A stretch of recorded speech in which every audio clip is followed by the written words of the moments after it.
El qué, por qué y cómo de los materiales y las tecnologías accesibles. Capítulo 2. ¿Por qué los materiales accesibles, las tecnologías accesibles y asistivas son importantes? Kelly Suding, especialista en asistencia técnica en CAST. Para que los materiales educativos sean accesibles, 3 componentes son necesarios: materiales educativos accesibles, o AEM, tecnología accesible y tecnología asistiva. La accesibilidad no cambia el contenido del material, asegura que el estudiante acceda al mismo contenido e interactúe tal como lo haría un estudiante sin discapacidades. Analicemos cada uno de estos 3 componentes. Los materiales de instrucción impresos o digitales y el contenido que se puede usar en cualquier plataforma o formato y cubra las necesidades de cada usuario son lo que conocemos como materiales educativos accesibles o AEM. Cuando se crea contenido con la accesibilidad en mente, los materiales pueden aplicarse a una gran variedad de tipos de estudiantes. Diría que muchas veces tenemos que instruir a los maestros sobre los materiales. Alana, estudiante. Muchas veces no saben cómo ayudarnos. Diría que la mayor confusión es... Tenemos un documento impreso, el estudiante no puede leerlo, que sea más grande, que la letra sea más grande, así podrá verla mejor. Contar con audiolibros que te describan todo es fundamental para el proceso de aprendizaje por la simple razón de que escuchar un pequeño párrafo es muy útil, pues te aseguras de que entendiste la información en lugar de solo confundirla en tu cerebro. Connor, estudiante. Así que cuando no lo tengo, lo que suele pasar es que debo buscar otros recursos de manera independiente. Y si todo eso falla, tengo que pedirle a alguien más que lo lea para mí, dando algo de su tiempo. O deberé leerlo esperando poder hacerlo bien. Las tecnologías accesibles son tecnologías diseñadas desde el inicio para ser usadas por individuos con y sin discapacidades, lo que provee elecciones basadas en las preferencias del estudiante. Por ejemplo, la opción de ajustar el tamaño o color de la fuente. Puede ser hardware o software integrado en los dispositivos tecnológicos.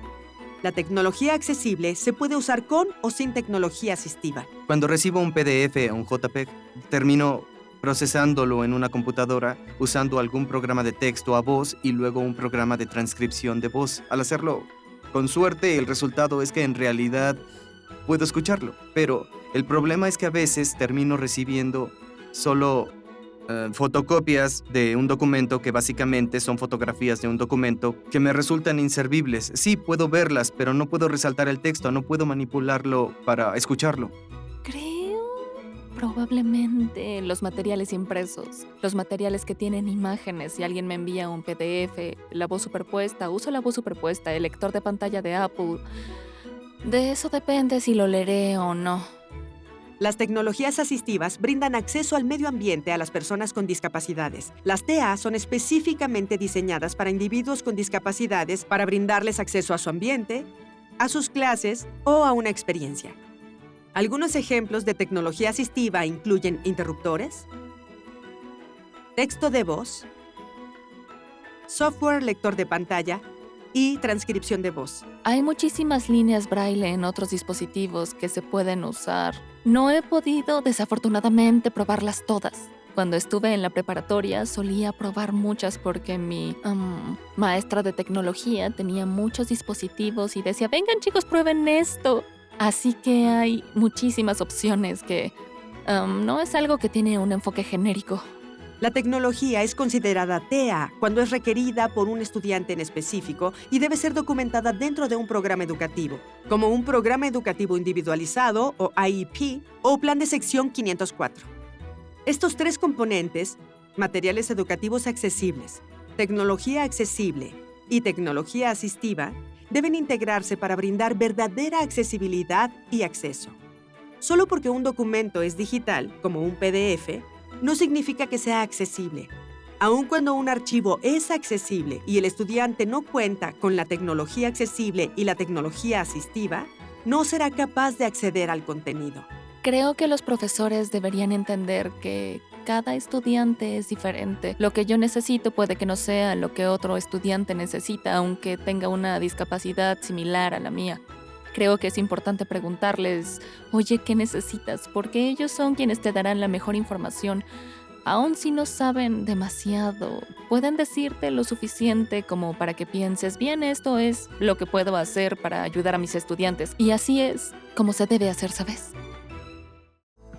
Centro Nacional de Materiales Educativos. Aprende más en aem.cast.org. Logo de la OCEP. El contenido de este video fue desarrollado bajo un acuerdo de cooperación con el Departamento de Educación de los Estados Unidos, número H327Z190004. Sin embargo, este contenido no necesariamente representa la política del Departamento de Educación de los Estados Unidos y no se debe asumir la aprobación del gobierno federal. Oficial del proyecto, doctora Rebecca Sheffield.